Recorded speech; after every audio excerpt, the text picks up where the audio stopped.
दोस्तों नमस्कार। दुनिया के सबसे बड़े लोकतांत्रिक देश में लोकतंत्र को लेकर ऐसा कुछ भी बचा नहीं है जो ना हुआ हो, और दुनिया के सबसे बड़े लोकतांत्रिक देश के संविधान को लेकर ऐसा कुछ बचा नहीं है जो इस दौर में हुआ ना हो। लेकिन कुछ बचा है तो वह सुप्रीम कोर्ट है, और सुप्रीम कोर्ट के जरिए इस देश को संविधान को देखना शायद मौजूदा राजनीतिक व्यवस्था को बर्दाश्त ही नहीं है।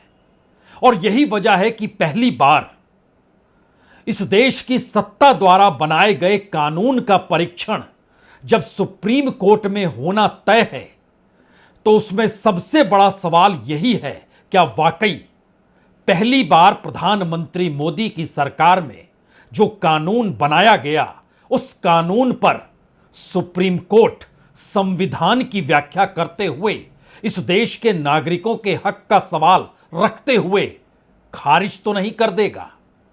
क्योंकि इससे पहले कानून बना जरूर है, लेकिन खुद प्रधानमंत्री मोदी ने माफी मांगते हुए वापस लिया है। वो किसानों से जुड़ा कानून था। यह कानून मुस्लिम समुदाय या कहें वक्फ बोर्ड से जुड़ा हुआ कानून है, जिसमें संविधान की कई धाराओं को लेकर सुप्रीम कोर्ट को आपत्ति है कि इस कानून में वह कैसे शामिल कर लिया गया। और जिस पार्लियामेंट की ज्वाइंट पब्लिक कमिटी के भीतर जो सवाल उठते चले गए, उसमें पहली बार फैसला आने से पहले जेपीसी के चेयरमैन जगदंबिका पाल, जो बीजेपी के सांसद हैं, कह देते हैं कि अगर सुप्रीम कोर्ट ने इसे असंवैधानिक करार दे दिया तो वह इस्तीफा दे देंगे, पद छोड़ देंगे।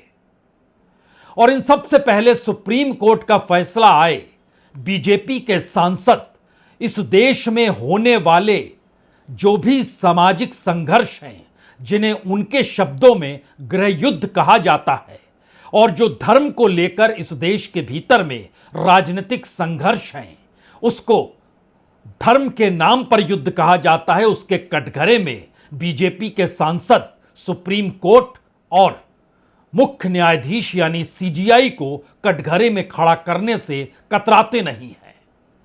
यानी एक ऐसे टकराव की परिस्थिति है, या फिर सत्ता के अहंकार की स्थिति है, या फिर सत्ता द्वारा तीसरी बार चुने जाने के बाद सुप्रीम कोर्ट की भी कोई अहमियत इस देश में ना बचे, उसका प्रयास तो नहीं हो रहा है। तो कल सुप्रीम कोर्ट के सामने दो बड़े मामले आएंगे। उसमें एक मामला तो वक्फ बोर्ड से जुड़ा है, जिसका जवाब सरकार को देना है, और दूसरा मामला सांसद निशिकांत दुबे से जुड़ा है, जिन्होंने खुल्लम खुल्ला यह कहकर इस देश के सामने एक ऐसी परिस्थिति खड़ी कर दी, क्या वाकई किसी सांसद में ऐसी सोच हो सकती है जब वो ये कहने निकल पड़े कि इस देश के मुख्य न्यायाधीश संजीव खन्ना इस देश में गृह युद्ध की परिस्थितियों के जिम्मेदार हैं। एक अजीबोगरीब परिस्थिति में यह देश संविधान को लेकर फंस सा गया है। संविधान की शपथ लेकर मोदी सरकार सत्ता में है। उस संविधान में संविधान की व्याख्या करने का अधिकार सुप्रीम कोर्ट को सौंपा गया है, और सुप्रीम कोर्ट के कई फैसलों पर आपत्ति जताते हुए बीजेपी के नेता यह कहने से कतराते नहीं हैं, पार्लियामेंट का फैसला सुप्रीम कोर्ट के फैसले से कैसे झुक जाएगा। और सुप्रीम कोर्ट ने कई मौकों पर जो फैसले इससे पहले दिए हैं, वो बतलाता है कि दरअसल इस देश में संसद का कोई महत्व ही नहीं है। यानी राजनीति जिस तर्ज पर सोचती है, उस तरीके से सुप्रीम कोर्ट क्यों नहीं सोचता है। तो क्या वाकई एक बड़ा इम्तिहान कल सुप्रीम कोर्ट का भी है? क्योंकि इस देश के भीतर की हकीकत शायद बीते 10-15 वर्षों में जो उभर कर आई है, उसने बार बार इस देश को चौंकाया है। इस देश में एक नेक्सस नौकरशाही, कॉरपोरेट और उसके दायरे में अब न्यायपालिका को लाने की परिस्थितियों को जन्म दिया गया। हमें लगता है आज एक एक परिस्थितियों को खोला जाए, समझा जाए। जरूरी है इस बात को समझना कि आखिर ऐसे मोड़ पर भारत कैसे आकर खड़ा हो गया जहां पर इस देश की राजनीतिक सत्ता को यह लगने लग गया कि सुप्रीम कोर्ट ने अगर उसके कानून के खिलाफ फैसला दे दिया तो फिर उसकी अपनी साख या फिर इस देश के भीतर की सामाजिक, सांस्कृतिक, आर्थिक परिस्थितियों के बीच एक ऐसी मोटी लकीर खिंच जाएगी जिसे पाट पाना शायद राजनीतिक सत्ता की हार के समान होगा। इस देश में धार्मिक युद्ध भड़काने के लिए केवल और केवल सुप्रीम कोर्ट जिम्मेवार है। सुप्रीम कोर्ट का एकमात्र उद्देश्य है, show me the face will show you the law.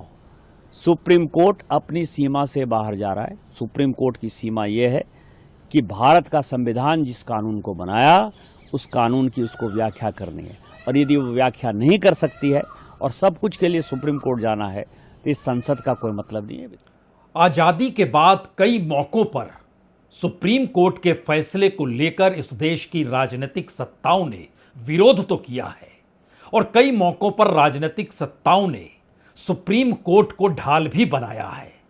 लेकिन पहली बार बड़ा सवाल यह है कि जो महीन लकीर भारत की राजनीति के भीतर इस देश के संविधान और सुप्रीम कोर्ट को लेकर खींची जाती थी राजनीतिक लाभ पाने के लिए, अब वो लकीर महीन नहीं रही, वो लकीर बड़ी मोटी हो चली है। इसीलिए तो बीजेपी के सांसद सीधे तौर पर सुप्रीम कोर्ट के तमाम फैसलों पर उंगली उठाते हुए मौजूदा वक्त में वक्फ बोर्ड के फैसले पर जो भी निर्णय होगा उससे पहले वो एक धारणा खुले तौर पर रख रहे हैं। और बड़ा सवाल तो यह है, ये वक्फ बोर्ड का मसला और उससे जुड़े मुद्दों के नजर जिन 5 मुद्दों पर चर्चा होनी है उसके दायरे में संविधान के आर्टिकल 14, 15, 25 यानी धार्मिक स्वतंत्रता का जिक्र है। उसके दायरे में संविधान के आर्टिकल 26 यानी धार्मिक मामलों के प्रबंधन की स्वतंत्रता का जिक्र है। उसके दायरे में संविधान के आर्टिकल 29 यानी अल्पसंख्यकों के अधिकारों का जिक्र है और संविधान के आर्टिकल 300A यानी संपत्ति के अधिकार का भी जिक्र है। यानी इन सभी अधिकारों का उल्लंघन हो रहा है। सुप्रीम कोर्ट ने पहली नजर में तो यही पाया और यह बर्दाश्त कर पाने की स्थिति में मौजूदा सत्ता थी ही नहीं। इसीलिए इस देश के भीतर एक राजनीतिक वातावरण इस दौर में जो खींचा गया उसने एक संकेत तो बहुत साफ तौर पर दे दिए कि अगर वाकई सुप्रीम कोर्ट ऐसा फैसला दे देती है वक्फ बोर्ड को लेकर जो सरकार के कानून के भीतर दर्ज अलग अलग पॉइंट के जरिए इस देश में वक्फ बोर्ड और उससे जुड़े समुदाय विशेष के ऊपर अपने कानून, अपने व्यक्ति, अपने तरीके से जमीनों की देखभाल, अपने तरीके से जमीनों के इस्तेमाल का जिक्र होगा तो फिर संविधान कहां पर होगा? यह सवाल इसलिए अब बड़ा हो चला है क्योंकि एक मैसेज राजनीतिक तौर पर निकल कर आया, क्या वाकई इस देश के भीतर सुप्रीम कोर्ट का यह फैसला भारत के भीतर दो फाड़ की स्थिति में तो नहीं आ जाएगा? क्योंकि कमोवेश भारत के राजनीतिक फैसलों ने इस देश को इस रूप में प्रभावित तो किया है और खुलकर किया है जहां पर जनता के भीतर लकीर खींचती चली जाए। इससे पहले इस देश में राजनीतिक दलों की संघर्ष होते थे और राजनीतिक दलों के टकराव के आश्रय मामला अदालतों तक जाता था। लेकिन पहली बार ध्यान दीजिए, भारत में समाज, समुदाय, लोग, नागरिक आपस में टकराते हुए राजनीतिक तौर पर क्यों दिखाई देने लगे? क्योंकि हर चीज में शरीक इस देश के समाज को राजनीतिक सत्ता ने खुलकर किया है। और शायद इसीलिए वक्फ बोर्ड की जमीन का जो सवाल है वो समी धीरे धीरे जिन मुद्दों की दिशा में चली गई उसमें वक्फ बोर्ड के भीतर गैर मुस्लिमों को शामिल किया जाए। सुप्रीम कोर्ट ने यह सवाल सरकार से पूछा है। डिस्ट्रिक्ट मजिस्ट्रेट को वक्फ संपत्ति का फैसला करने का अधिकार दे दिया जाए और खुले तौर पर सरकारी हस्तक्षेप शुरू हो जाए? सुप्रीम कोर्ट ने यह जवाब केंद्र सरकार से मांगा है, अटॉर्नी जनरल को जवाब देना है। यह कानून मुस्लिम समुदाय के साथ क्या भेदभाव करने लगेगा? क्योंकि अन्य किसी भी धार्मिक ट्रस्टों पर समान इस तरीके का प्रतिबंध जो कानून में दर्ज है वो नहीं लगाया गया है। यानी एक ऐसी परिस्थिति है जिसमें भारत के समाज के भीतर क्या हो रहा है इस देश में, खास तौर से जहां जहां मुस्लिमों की तादाद है मौजूद, जिले दर जिले वक्फ के कानून का विरोध करते हुए लोग सड़कों पर हैं। उत्तर प्रदेश हो, बिहार हो, तेलंगाना हो, आंध्र प्रदेश हो, कर्नाटक हो, मध्य प्रदेश हो, महाराष्ट्र हो, तमाम जगहों पर इस दौर में अलग अलग तरीके से सत्ता ने भी कहा हम भी जागरूक करेंगे, और दूसरी तरफ अलग अलग मुस्लिम संगठनों के जरिए यह तैयारी की गई कि इसका विरोध आपको करना चाहिए। एक तस्वीर हम आपको दिखलाते हैं बिहार के बेगूसराय की। आम लोग, आम जन सड़क पर है। मसला क्या है? सुप्रीम कोर्ट को अब वक्फ पर फैसला देना है और वक्फ कानून के खिलाफ लोग सड़कों पर हैं। इसी तरीके की तस्वीरें जिले दर जिले बिहार में घूम रही है, लेकिन यह बेगूसराय की तस्वीर है।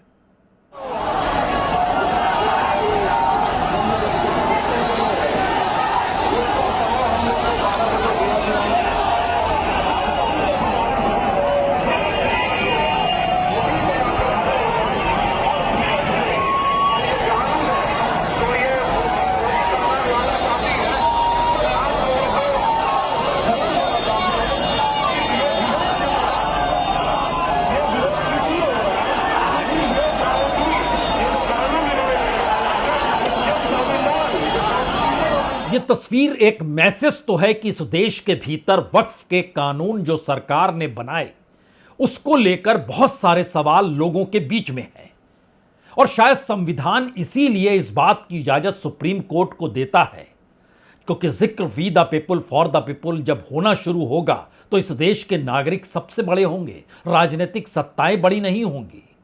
ध्यान दीजिए, जब किसानों का कानून था उस वक्त भी इस देश के किसान एक जगह एकजुट हुए। वो दिल्ली में बैठ गए, 1 बरस से ज्यादा वक्त तक बैठे रहे। इस दौर में ना जाने कितने किसानों की मौत हो गई, भूख से हो गई, लू से हो गई, बुजुर्गियत की वजह से हो गई, स्वास्थ्य बिगड़ने के बाद हो गई, बीमारियों से जूझ रहे थे उससे हो गई, लेकिन आंदोलन करने की शक्ल में उनकी मौजूदगी उनके पार्थिव शरीर के साथ चली। और शायद प्रधानमंत्री ने इसीलिए जब 700 से ज्यादा मौत किसानों की हो गई तो समझ गए इस देश का किसान डिगेगा नहीं। उन्होंने अपने 3 कानून जो बनाए थे उसको वापस ले लिए। इस वक्त भी सुप्रीम कोर्ट के सामने यह एक सबसे बड़ी चुनौती है। चुनौती इसलिए भी है क्योंकि 70 से ज्यादा याचिकाएं सुप्रीम कोर्ट में पहुंची, लेकिन उसने तय किया कि 5 याचिकाओं पर हम चर्चा करेंगे। उसमें एक AIMIM के असदुद्दीन ओवैसी की है, शेख नूरुल हसन जो कि MLA हैं मणिपुर नेशनल पार्टी के, मोहम्मद फजल रहीम हैं जो कि all India Muslim personal law board के जनरल सेक्रेटरी हैं, मोहम्मद जमील जो कि सामाजिक कार्यकर्ता हैं, अरशद मर्दनी जो कि इस्लाम के विद्वान भी हैं और दारुल उलूम देवबंद के वर्तमान प्रिंसिपल भी हैं। इसी के दायरे में यह सवाल था कि वक्फ बोर्ड में किसी गैर मुस्लिम की नियुक्ति होनी चाहिए, नहीं होनी चाहिए, वक्फ की संपत्ति की स्थिति किस रूप में आंकी जाए, नहीं आंकी जाए, संपत्ति को डी नोटिफाई किया जाए, नहीं किया जाए। और इन सवालों के मद्देनजर यह भी पहली बार इस देश के भीतर हुआ जब बीजेपी के सांसद ये मानकर चलने लगे और बाकायदा उन्होंने नाम लेकर चीफ जस्टिस का जिक्र किया कि इस देश में होने वाले गृह युद्ध की जिम्मेदारी इस देश के CGI की है। तो क्या वाकई एक ऐसा माहौल इस देश के भीतर राजनीतिक तौर पर पहले टीका टिप्पणियों के जरिए और उसके बाद समाज के भीतर एक ऐसा माहौल बनाया गया जिसमें यह मैसेज कन्वे सुप्रीम कोर्ट को हो जाए कि अगर वो फैसला देगी सरकार के कानून के खिलाफ तो इस देश के हालात के लिए सुप्रीम कोर्ट जिम्मेदार होगी, यानी वो इस फैसले को सरकार के अनुकूल कर दे। एक ऐसी परिस्थिति इस देश में लोगों के जहन में बहुत साफ चल रही है, क्योंकि ध्यान दीजिए पहली बार, हालांकि गृह युद्ध की स्थिति देश में नहीं है, अब उन सांसद महोदय ने जो जिस तरीके से जिक्र किया कल उन पर भी सुप्रीम कोर्ट को फैसला देना है, उनके मामले की भी सुनवाई होनी है, क्योंकि इतना बड़ा वक्तव्य इस देश के भीतर कौन दे सकता है। कोई सामान्य शख्स दे दे तो वह देशद्रोही हो जाएगा, लेकिन एक सांसद ने दिया, और सांसद मौजूदा राजनीतिक सत्ता का ब्लू आइड बॉय की तरह है। लेकिन कुछ भी बोलने का अधिकार कैसे दिया जा सकता है अगर देश का सिस्टम चलाना है तो? शायद इसीलिए जिन बातों का जिक्र राजनीतिक सत्ता के सांसदों के जरिए हुआ, और इस तरीके के वक्तव्य अगर आप याद कीजिएगा तो 2024 के लोकसभा चुनाव के वक्त संविधान बदलने तक की बात होने लगी थी 400 पार के नारे के साथ, और बदल के बोलने वाले लोग बीजेपी के सांसद भी थे। ठीक वैसे ही ये भी सांसद बीजेपी के हैं जो मौजूदा वक्त में किन शब्दों का किस तर्ज पर इस्तेमाल कर रहे हैं, हैरत की बात है। इस देश में जितने गृह युद्ध हो रहे हैं उसके जिम्मेवार केवल यहाँ के chief justice of India Sanjeev Khanna साहब हैं। असल में समाज का भरोसा इस देश के भीतर पार्लियामेंट को लेकर, नेताओं को लेकर, सत्ता को लेकर डिगा हुआ है, क्योंकि ईमानदारी बची नहीं है, सरोकार खत्म हो चले हैं।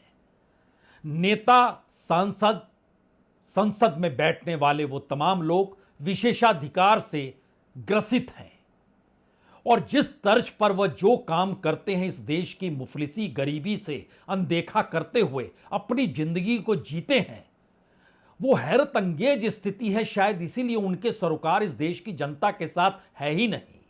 तो बचेगा क्या? और फिर जब कुछ नहीं बचेगा तो सुप्रीम कोर्ट को तो बचा के रखना ही होगा। कोई भी तबका कैसी लड़ाई अपनी लड़ेगा इस देश के भीतर? पत्रकारों के सामने सवाल है, सरकार दमन करने पर उतारू है, वो कहां जाए, कैसे जाए? अपनी लड़ाई लड़े या सुप्रीम कोर्ट को बचाए? इस देश के भीतर हर समुदाय विशेष के बीच वो हो सकता है यहां पर जिक्र मुस्लिमों का भी किया जाए, हिंदुओं का भी किया जाए, किसी भी घटना विशेष को लेकर किया जाए, लेकिन एक बड़ा सवाल है कि आखिर में आप न्याय के लिए न्यायपालिका का दरवाजा ही खटखटाएंगे। और अगर सब चीज मैनेज होते होते इस देश की न्यायपालिका भी अगर सत्ता ने मैनेज कर ली तो फिर बचेगा क्या? शायद इसीलिए हमने शुरू में कहा सब कुछ तो देख लिया, लेकिन न्यायपालिका और सुप्रीम कोर्ट तो अभी बचा हुआ है, और उसके आश्रय न्याय की खोज इस देश में लगातार होती है। शायद इसीलिए एक सवाल यह भी है, अगर वाकई वक्फ बोर्ड के भीतर जितनी जमीन बताई जा रही है, और माइनॉरिटीज मिनिस्टर यानी अल्पसंख्यक मामलों के मंत्री किरण रिजिजू जब आंकड़े देते हैं तो बड़ा छोटा सा सवाल है, वो इस बात का ऐलान क्यों नहीं कर देते हैं कि जो भी वक्फ बोर्ड की जमीन है जिन जिन राज्यों में है, और उसका पूरा कच्चा चिट्ठा तो सरकार के पास है, तो उन जमीनों पर ये योजनाएं आने वाले वक्त में काम करेगी, और इसके तहत पासमानदा समाज हो, मुस्लिम समाज हो, गरीब समाज हो, जिसका जिक्र करना है कर दीजिए। उसमें इस जगह पर इस जमीन का इस्तेमाल अगर होगा, क्योंकि सबसे ज्यादा जमीन भारत के भीतर उत्तर प्रदेश में है, तो सरकार बनाए उत्तर प्रदेश में बीजेपी की सरकार, और वहां बताए कि अच्छा यहां पर 2 लाख एकड़ जमीन है, तो इस जमीन पर हम इंडस्ट्री बनाएंगे, उस इंडस्ट्री में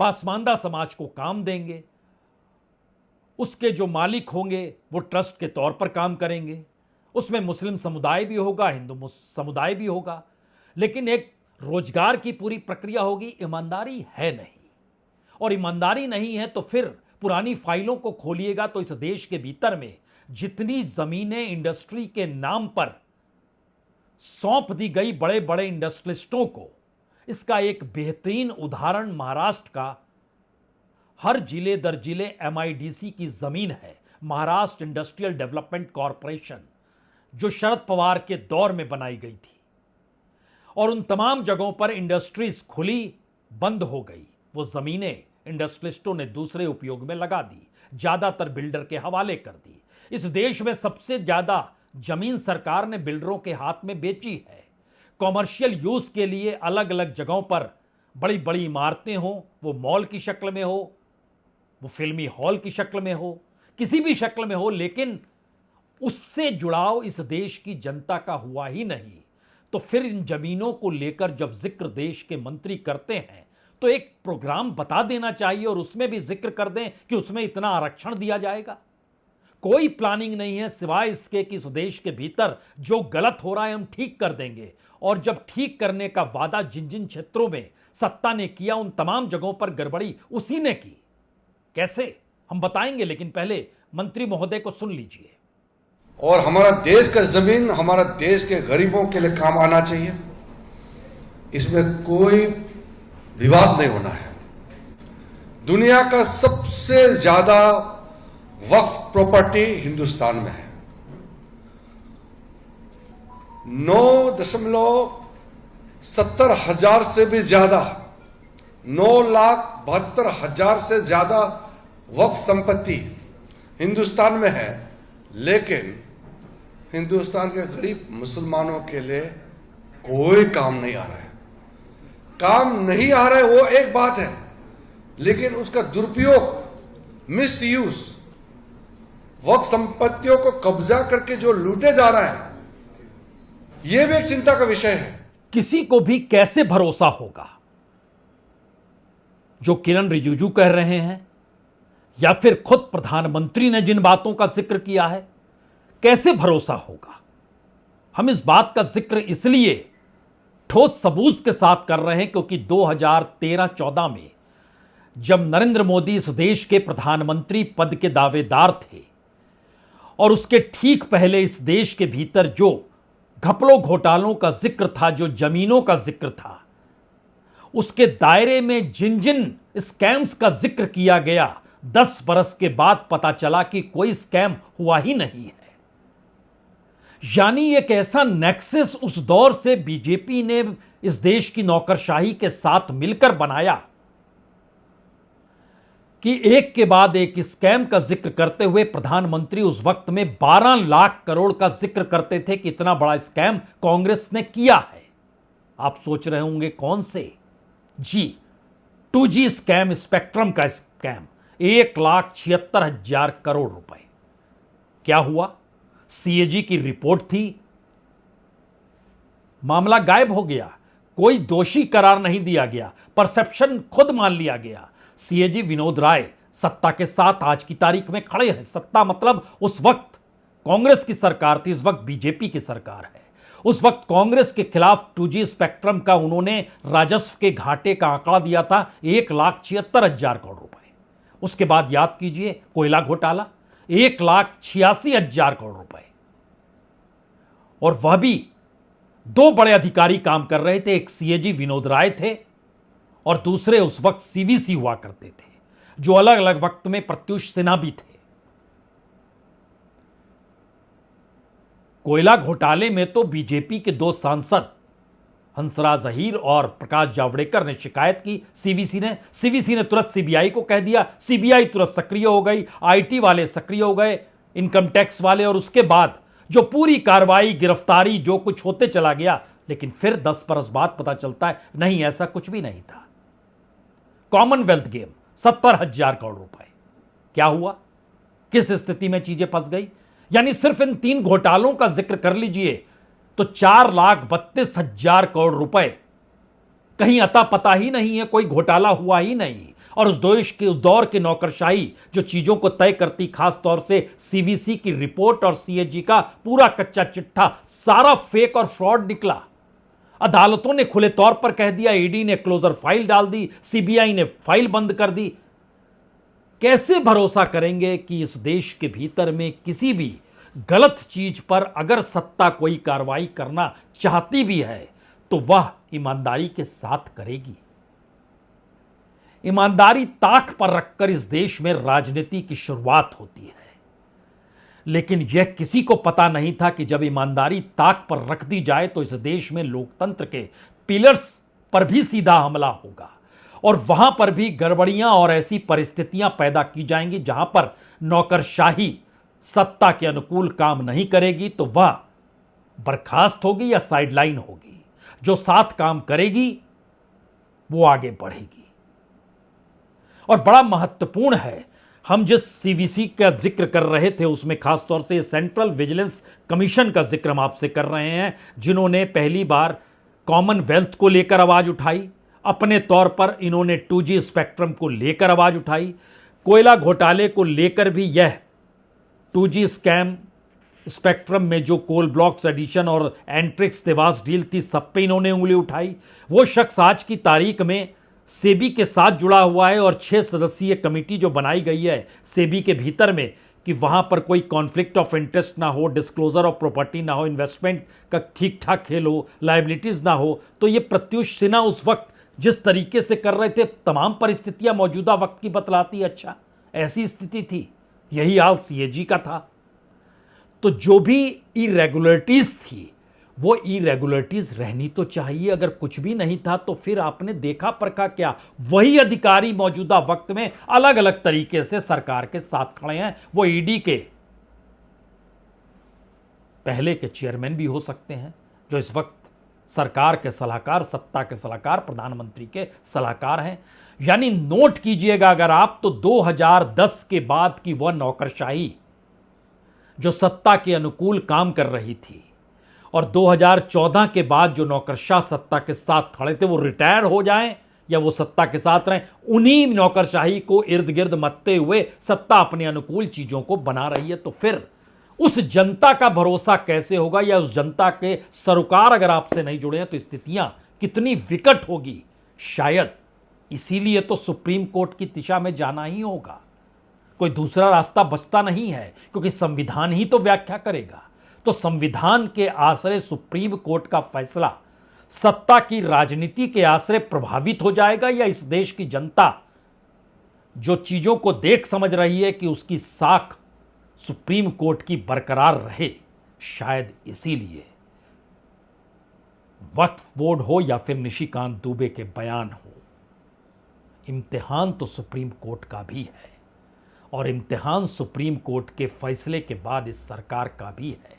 शायद इसीलिए इस देश की उम्मीद और आस सुप्रीम कोर्ट के प्रति इसलिए है क्योंकि उसका फैसला सीधे सीधे सरकार के कानून को चुनौती देता है, वक्तव्यों को खारिज करता है और शायद ये सलाह भी देता है इस तरीके से देश में गृहयुद्ध और धर्मयुद्ध और सीजीआई को कटघरे में खड़ा करना छोड़ दीजिए।